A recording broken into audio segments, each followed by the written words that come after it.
UP board class 7 mathematics के exercise 1B की चर्चा करते हैं। यह अध्याय परिमेय संख्याओं पर आधारित है।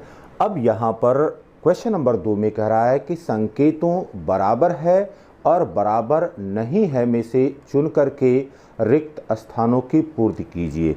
और यहाँ पर आप देखेंगे कि जितने भी प्रश्न दिए गए हैं उन समस्त प्रश्नों में इस बॉक्स के बाईं ओर एक परिमेय संख्या लिखी गई है, इसी प्रकार से दाईं ओर परिमेय संख्या लिखी गई है। तो इस प्रकार के प्रश्नों को हल करने के लिए हमको करना क्या होता है, सबसे पहले तो हमको यह देखना है कि क्या जो दी गई परिमेय संख्याएं हैं उनके हर बराबर हैं कि नहीं है। यदि हर बराबर नहीं होते हैं तो सबसे पहले हम हर को बराबर करने की प्रक्रिया करते हैं। जब हर बराबर हो जाता है तब जाकर के अंशों की तुलना करते हैं और अंशों की तुलना करके देख लेंगे कि कौन बड़ा है या कौन छोटा है या वह आपस में बराबर हैं कि नहीं है। तो जितना पूछेगा उतने का उत्तर यहाँ पर लिखा जाएगा।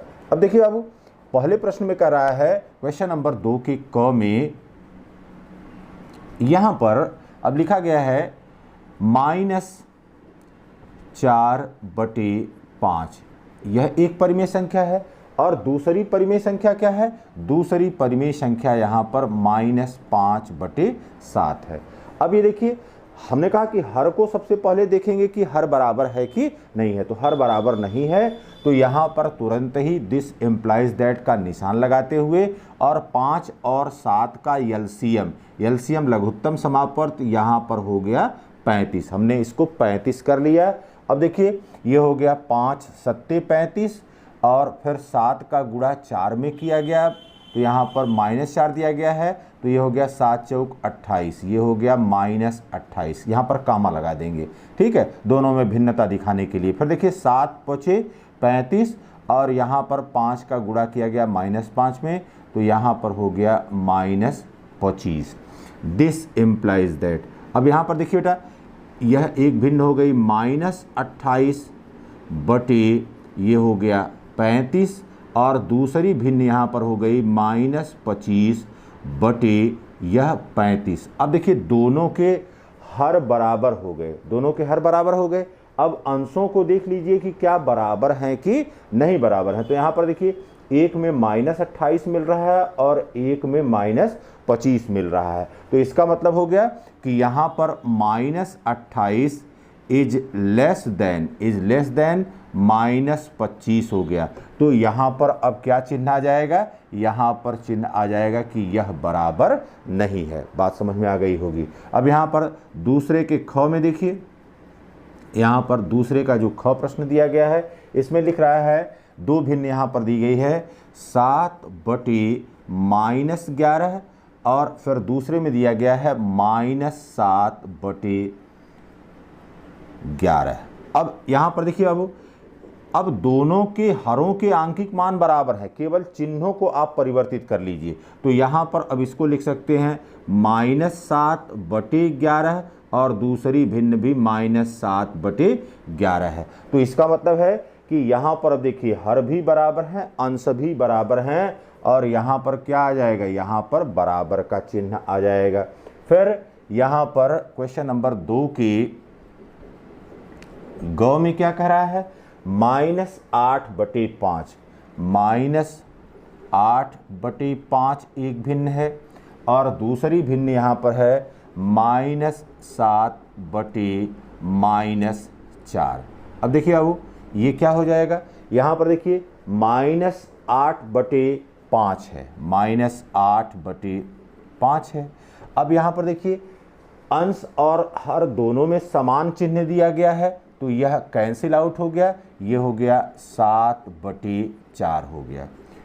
अब फिर देखिए, अब यहाँ पर मिलाइए कि क्या हर बराबर हैं कि नहीं है। तो यहाँ पर हर बराबर नहीं है। जब हर बराबर नहीं है तो अब क्या लेंगे, एलसीएम लेंगे या लघुत्तम समापवर्त लेने की प्रक्रिया करेंगे और लघुत्तम 5 और 4 का यहाँ पर 20 हो गया। तो देखिए अब इसे भाग दीजिए, ये हो गया 5 चौक को 20 और यहाँ पर हो गया 4 अट्ठे 32, यहाँ पर हो गया -32।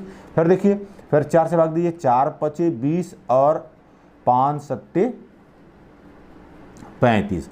तो अब भिन्नों का या यहाँ पर परिमेय संख्याओं का परिवर्तित रूप क्या हो गया, यहाँ पर हो गया -32/20 एक परिमेय संख्या हो गई और दूसरी परिमेय संख्या यहाँ पर हो गया 35/20 के बराबर।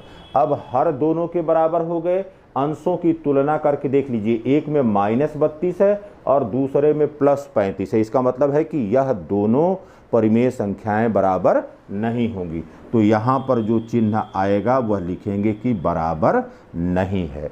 फिर देखिए इसी प्रकार से इसके दूसरे के घ खंड में कह रहा है यहाँ पर। अब देखिए 14/-16, 14/-16 एक भिन्न है। दूसरी भिन्न क्या है, -21/16। अब यहाँ पर हर ऋणात्मक नहीं होना चाहिए, तो हर को सबसे पहले हमने धनात्मक बना लेना है। तो यहाँ पर यह हो गया -14/16 एक हो गया और दूसरा यहाँ पर हो गया -21/16। अब देखिए अब दोनों का हर बराबर हो गया, दोनों का हर बराबर है, लेकिन अब अंशों की तुलना करिए। तो यहाँ पर आप देख रहे हैं कि -14 इज ग्रेटर देन -21। इसका मतलब है कि यह दोनों परिमेय संख्याएं बराबर नहीं होंगी। तो यहाँ पर चिन्ह लगेगा कि बराबर नहीं है। तो इस प्रक्रिया का अनुपालन आप दाहिनी साइड में करते हुए आप दाहिनी साइड में इसको हल करेंगे, क्योंकि बिना हल किए आपको यह पता नहीं चलेगा कि बराबर है अथवा बराबर है कि नहीं।